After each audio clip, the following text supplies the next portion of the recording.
I don't believe in illusion. I believe in the illusion that comes from the text. And I try not to illustrate on top of that. I am Ricardo Hernandez. I'm a scenic designer.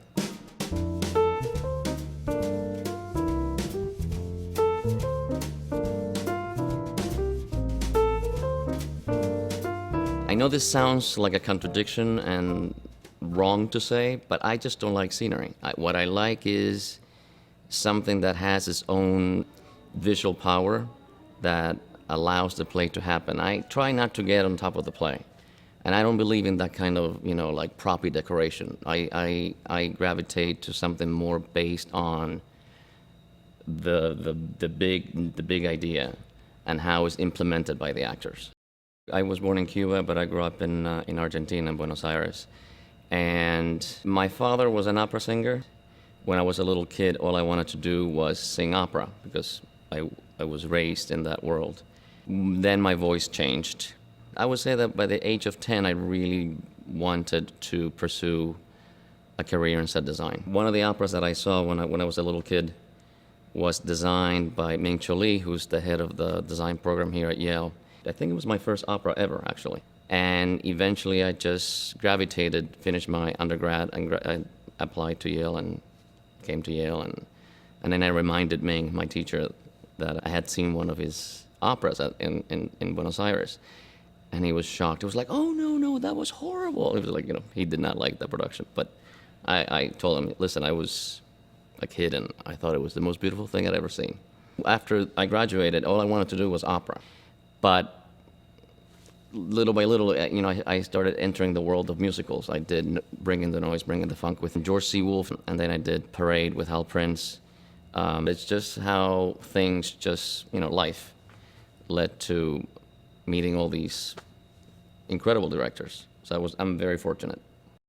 The first meeting with the director is always about how should we do it? Why are we doing this play right now?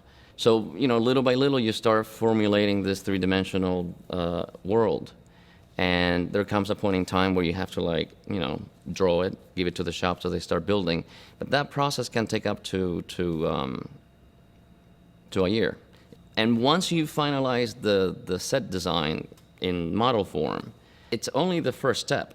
Everything changes by the time you get here. Here we are at the Yale Rep, and tonight is the opening of Coltez's The Battle of Blackened Dogs. The director of this play is Robert Woodruff, and one of the things that we wanted to do with this play is to be as simple as possible in a very aggressive way, to depict a very cold, inhuman world. There was something about this play that has to do with the imposition of culture. I felt very strongly that I needed to really expose the room in a very honest way. So what I loved is that we could actually take the stage out completely and expose it, which you see right now. And on top of it, to create this layer of adding things, and it's all structural. It's real steel I-beams. The floor is glass. So when the actors are on stage, they can actually see through this other pit to almost get the sense that there's nothing is grounded.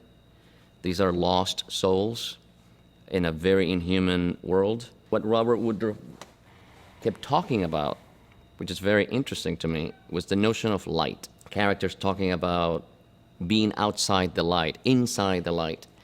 And the one thing that I knew was that it was not stage light. It had to be something else, more brutal. And little by little, we came up with this notion of it's almost like a boxing ring with this massive weapon-like cans. And that idea came from the notion of the sewers, because it's part of the play. So we inverted that idea, and they really put out a lot of light to the point that it's blinding. And it creates this alienating, uncanny world. So you see this, the smallness and the loneliness of these people in this inhuman, cold space. I'm working with a new play at the Atlantic Theater that David Bjornsson is directing. The most important part for me is being in the tech rehearsal with the director and all the components of the team. Lighting, sound, clothing, everything. It's the one time when you put everything together, when you discover things. This play takes place during World War II in the Channel Islands, and it's during the German occupation. David, the director, asked that famous question: where are we? How do we present this island? He also felt that we needed to feel the compression, the of occupation. And we did, again, a lot of research, and I found these really disturbing, massive concrete bunkers that the Germans had. And I felt somehow that that needed to be part of the world. And again, in that, what we did is we basically took everything out, and it's the raw space. But we put this disjointed, massive concrete wall and this deck that's almost like a floating island that is collapsing and falling apart. And it's on a very extreme break. Everything is angled, like destroyed, like their lives have been turned upside down. And I think it's exciting because it's you walk into a room, and the set is really not telling you much, except that it becomes alive when you hear the first sound, the first words. To do justice to the text, you have to create an honest space.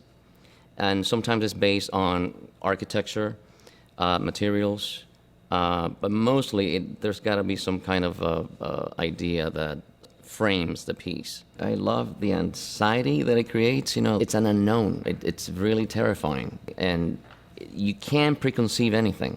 So I thrive that challenge. I think the day that goes, it's over. I need that mystery.